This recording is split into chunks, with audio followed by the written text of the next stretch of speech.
AEW Dynamite this morning. So now I'm going to do a review. I'm going to review the good, the bad, and the ugly that happened in the show. There were some good things in the show. There were some not so good things, so we'll get through that. So let's begin this review.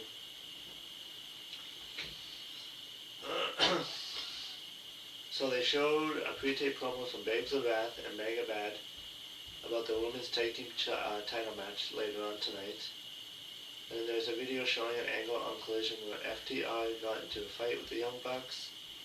The Young Bucks' parents to beat up the Bucks' brother, Malachi Jackson, who may be called Balding Buck.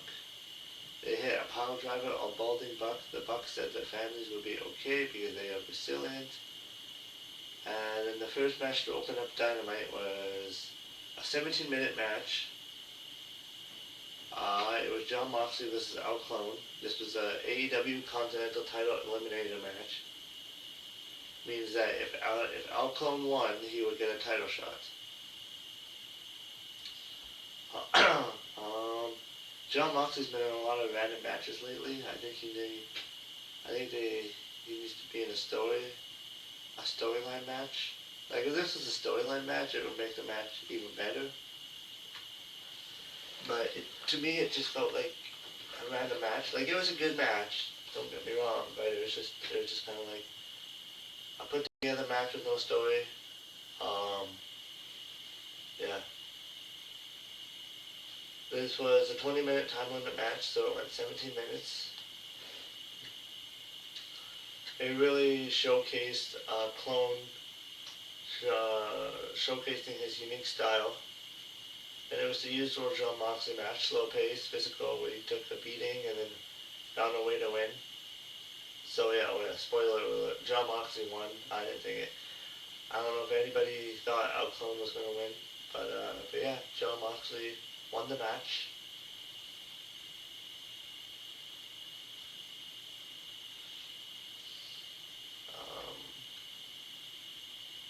And yeah, AEW likes the longer matches.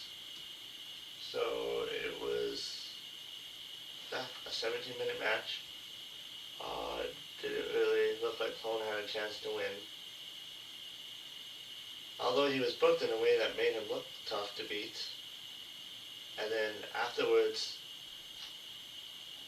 a video aired about Swerve Strickland beating Kenny Omega last week on Dynamite, and Swerve did a post-match heel turn attack.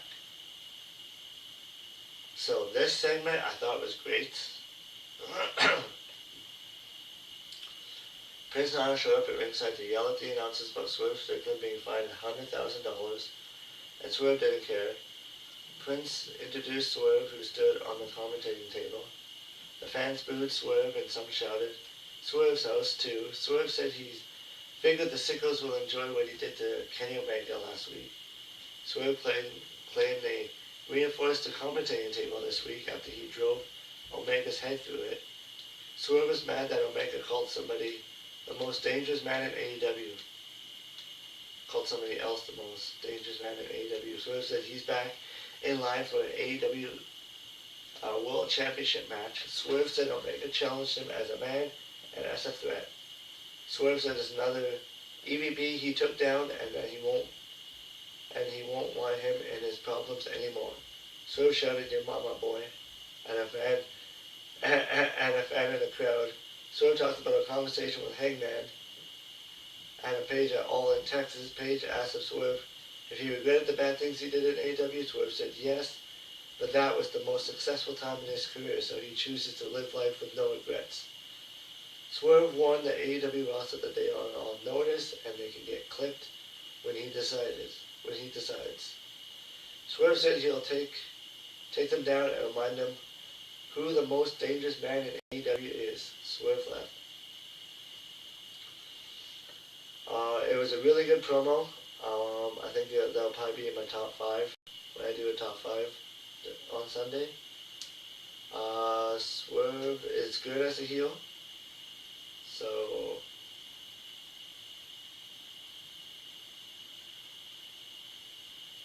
And Swerve was all about making the point that he was mad that he wasn't considered the most dangerous man. So now he's back to the heel life. And then Brody King was with Bandito for a promo. King said that Swerve seems to have a problem with people saying King is the most dangerous man in AEW. So King said tonight he's going to prove why he's next in line for an AEW World title shot. Next up was Orange Cassidy versus Gabe Kidd. There was a sign that Roderick Strong was lost with a $15 reward if you can find him. Thank you, Kid. And that was on display as Orange Cassidy's Titantron picture.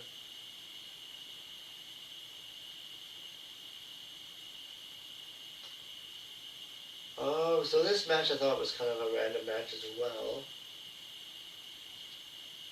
It was Orange Cassidy versus Gabe Kidd. It was a 10-minute match.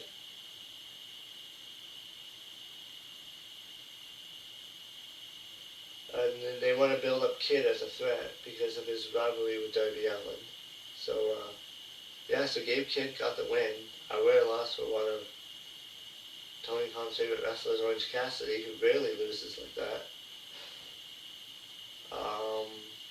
Gabe hit behind the referee and gouged the eyes, and Kidd hit a pile driver for the pinfall and the win. So after the match, Gabe Kidd's buddy Clark Connors attacked Orange with punches and a boot to the throat. Darby Allin made the save with his dreaded skateboard. Darby Allin hit Kidd, knocking him out of the ring. Allin hit a code red on Connors. Orange hit an orange punch on Kidd, and Allin used the skateboard's wheels to attack Kidd's back.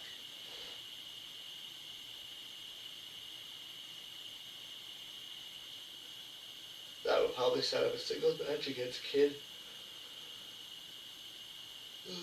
Or perhaps Orange and Darby Allin against Kidd and Connor. Either way, those rivalries are going to continue.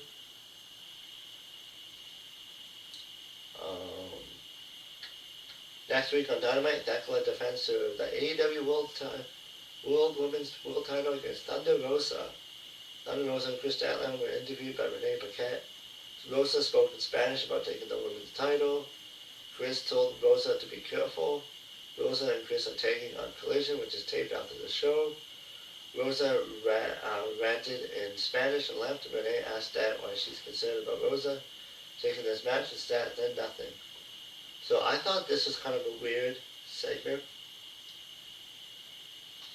Not only was Thunder Rosa talking in Spanish, I didn't know what she was saying, but it felt weird that that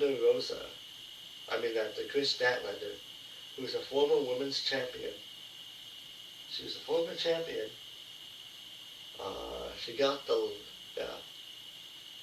she's a former women's champion, she was built up as a main event talent, and then now Thunder Rosa has a title shot before Chris Statlander, and Chris Statlander doesn't care about it. Like, what are they doing here? Like, it made no sense. And then all of a sudden Chris Statlander and Thunder Rosa are a tag team. Like, shouldn't Chris be having a rematch against Thekla and going out after that? And then whatever happened with Chris and Willow Nightingale and the conglomeration? Like, whatever happened with that duo?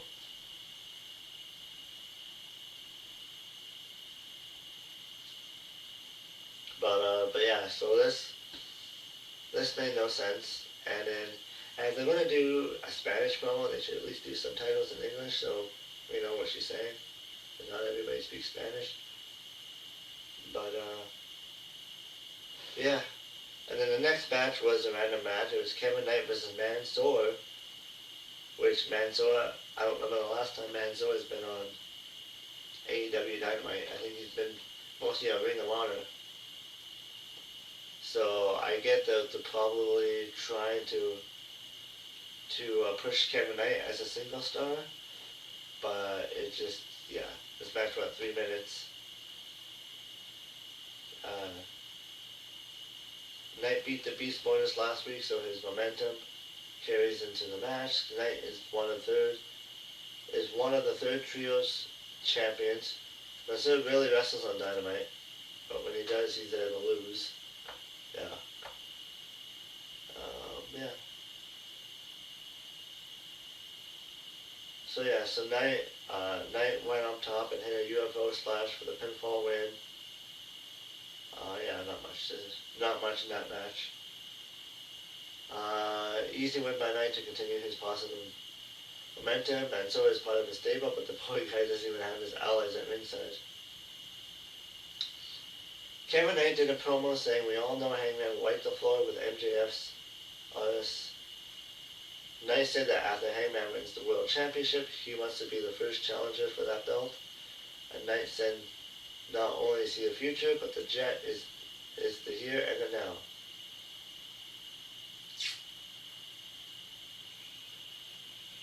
So Kevin Knight is 1/3 of the AEW Trios champions with Hangman Page. Which you never know it because Hangman doesn't wear the title. But, and yeah, you would never know it because Kevin Knight is calling out Hangman Page. His partner for a title shot. So, yeah, maybe not the greatest, but, yeah. So next segment was the MJF Hangman Page promo. Hangman and Page. Tony Schiavone introduced the challenger, Hangman Page. And then Maxwell Jacob Friedman. Page said that last week he will not challenge for the AEW World Title again if he lost. However, they had to agree on a stipulation. So MJF told the fans to keep their mouth shut. MJF said he's going to be the second man whose AEW career ends by making sure they can't challenge for the AEW World Title. And that was the Cody Rhodes reference. MJF trashed the crowd for being potheads. I think there was a weed chant. So MJF said, if you smoke dope, you'll go broke. Which is not wrong there. MJF threw his gum at a fan in the crowd. Old school heat. MJF said a quarter is in his pocket, and if it lands on tails, they'll have the Texas Death Match that Page wants. MJF said if the quarter lands on heads, we'll have that match of his choosing. The one-way no DQ match. MJF said that means he can do whatever he wants, and if Page looks at a weapon, he'll be disqualified. So Page said he'll do it. Page told MJF that before he flips that coin, he needs to understand what he's doing here tonight. Page wondered what would happen to MJF if he brought broken glass into the ring and it cut open MJF's back. Page threatened to use barbed wire to tear down MJF's mouth apart. Page wondered who Max would be since all of his tricks would mean nothing. Page said that this hell is his. Page said that if it's a Texas Death Match, then Max doesn't stand a chance. Page could beat MJF in any kind of match in the world, even if it was his idea.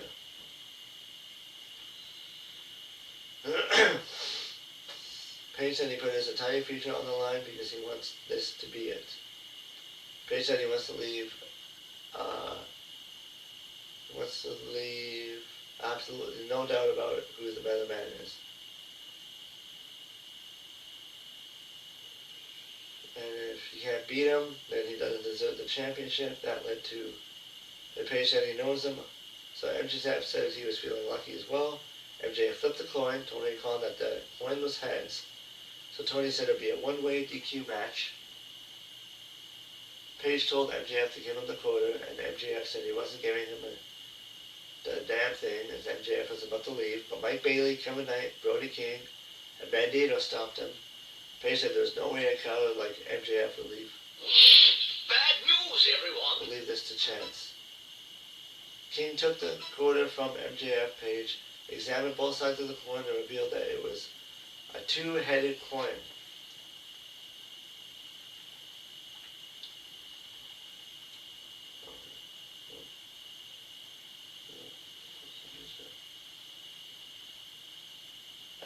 and Tony Schiavone said that he got word from Tony Khan that because the coin was rigged, the world title match of Evolution would be a Texas Death Match.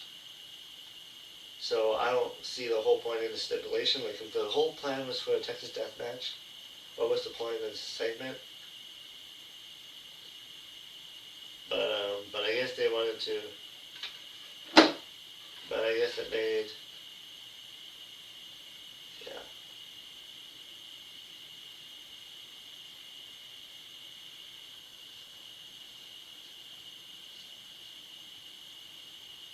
So it took a while to get through all that, but yeah. So they got a lot of time. So they announced the Texas Death Match early. But doing it in a way that leaves MJF outsmarted makes the fans happy. I'm not sure if Heyman will take the AEW title, but based on the stipulations, it seems like that's a possibility. And yeah, I don't know if they want to risk Adam Page not challenging for the title again.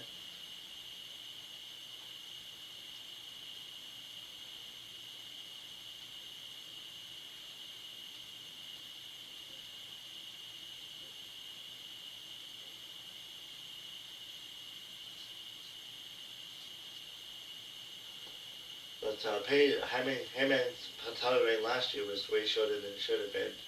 But it seems like AEW's kind of enjoyed the shorter title reigns over the last year.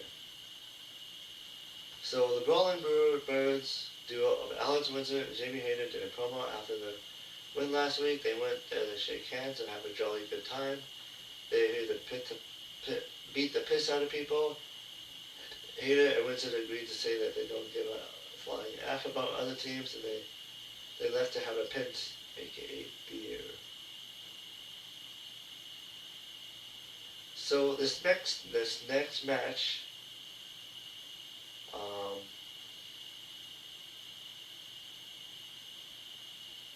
so this match, the next match was Babes of Wrath versus Mega Bane, Mega Bane and Penelope Ford. So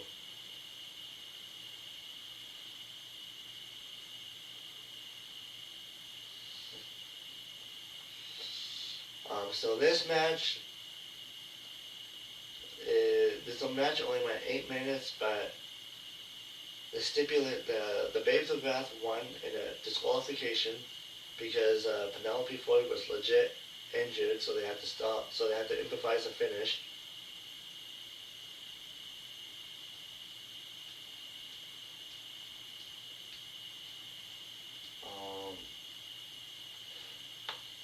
And it looked like that they might have actually went with the title change here. That would have given Penelope Ford and Mega Bane the titles here, but there was an ankle injury suffered by Ford during the action that took place during the break, so Bane had to fight alone for her team. The referee, Audrey Hepburn, talked to the women frequently to relay the plan. With Ford injured, Willow hit a spine buster for 2. Willow hit a German suplex on Bane. They hit a cannonball on the floor. Bane sat Willow to the turnbuckle. Lena Cross went into the ring and hit Willow with the women's tag team title, leading to a DQ finish. The match went 8 minutes.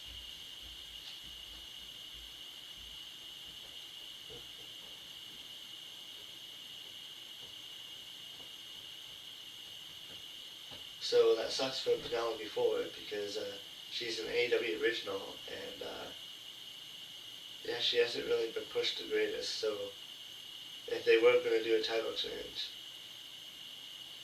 then yeah, and Penelope Ford looked like she was crying and she was kind of frustrated because this would have been her big break. This would have been her first title in AEW. But, I mean, as much as I like the Babes of Wrath, I think they should hold the titles a little bit longer, but they have been pushing Mega Bane as a star lately, so I mean, so if they do the title change, I guess they could do it with Cross, and make a Bane. Or they can go with another team, but I'm not sure where they're going to go with that. I mean, they could just like, they could keep hyping up the feud until she's better. I'm not sure how long Penelope Ford will be out for, but yeah. In the meantime, they can build up the Babes of Wrath, and then also build up Mega Bad as a team. And then so then when they get the feud, so when they finally feud together, and then when they take the titles off of Babes of Wrath, they can actually make it like meaningful. They can tell a good story. So the next match was Brody King versus Mike Davis. They chanted F Don Callis, and they also chanted F Ice and Brody King. I guess that's gonna be like a thing every week now. This match was 10 minutes with Brody King getting a win.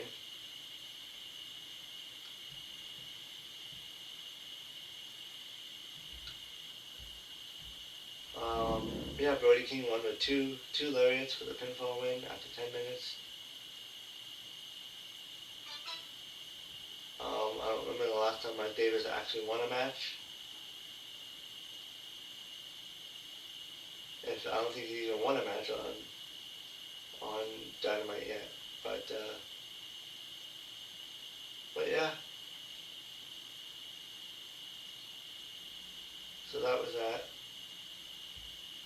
And then Brody King delivered a promo calling out Swerve Strickland, telling him to look into his eyes because King is exactly who he says he is. King said he is number one in violence, the most dangerous man in AEW. King said that at Revolution, his backyard of Los Angeles. He's looking for a fight. King Bart, Swerve Strickland, and Prince Nana were watching on a TV backstage. Bandito was in the ring with King, so he wanted to fight too. And then Andrade Al Idolo walked out with Don Callis, so they teased the idea of Andrade facing Bandito.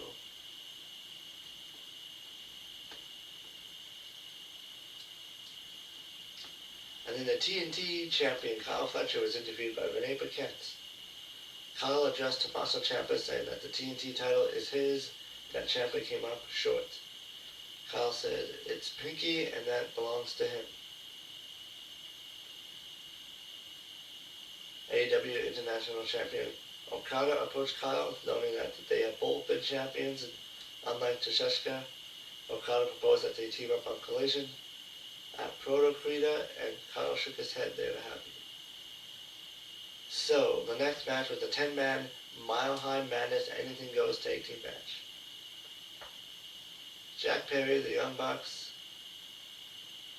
and the Rascals, Desmond Xavier, Zachary Vince versus FTR, and then the Man, Ricochet, Tom Malone, and Bishop Khan. This match is basically like the Anarchy in the Arena match. They do a pay-per-view every day, but they just came up with a different creative name so it doesn't sound the same. This match went 20 minutes. It was a crazy match. The crowd loved it.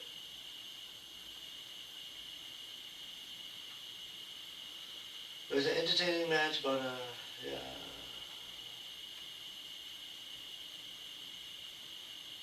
And then they kept doing spot after spot after spot without much selling, and then the super kick. The Young Bucks matches are pretty much the same with the super kicks. Super kick party, and yeah, the winners of the match were Jack Perry and the Young Bucks, Matt and Nick Jackson and the Rascals. The Bucks hit BTE trigger on Ricochet. The Bucks launched Perry into Ricochet with a knee splash to the head, and Perry pinned Ricochet for the win. This went 19 minutes, so yeah.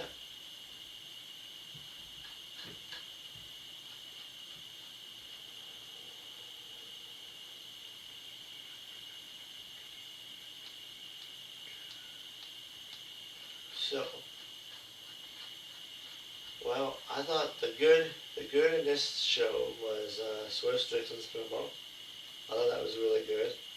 The bad would be the interview by Thunder Rosa and Chris Statlander. It just, yeah, I wasn't feeling it because it was mostly in Spanish. It was like similar to the Stephanie McKeer promo she did on Raw, which I see they added subtitles to it. But yeah, and then plus Chris Statlander shouldn't be teaming with Rosa. She should be going after the title again. But yeah, and then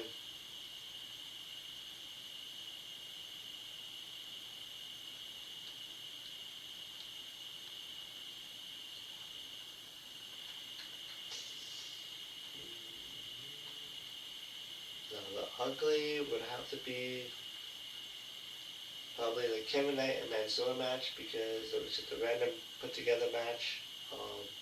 But basically, pretty much all the matches on Dynamite. But this one was like 3 minutes. It wasn't really, yeah, it wasn't anything that stood out to me in that match. And because we knew Manzo was going to lose, so it wasn't really anything special. So, because I normally I would, but if it wasn't for the legit injury, yeah, yeah, because you could say the ugly was the Babes of Wrath running into DQ, but since because of the injury and they had to change, yeah, I don't remember, because AEW matches don't usually end in DQs, so yeah, so that's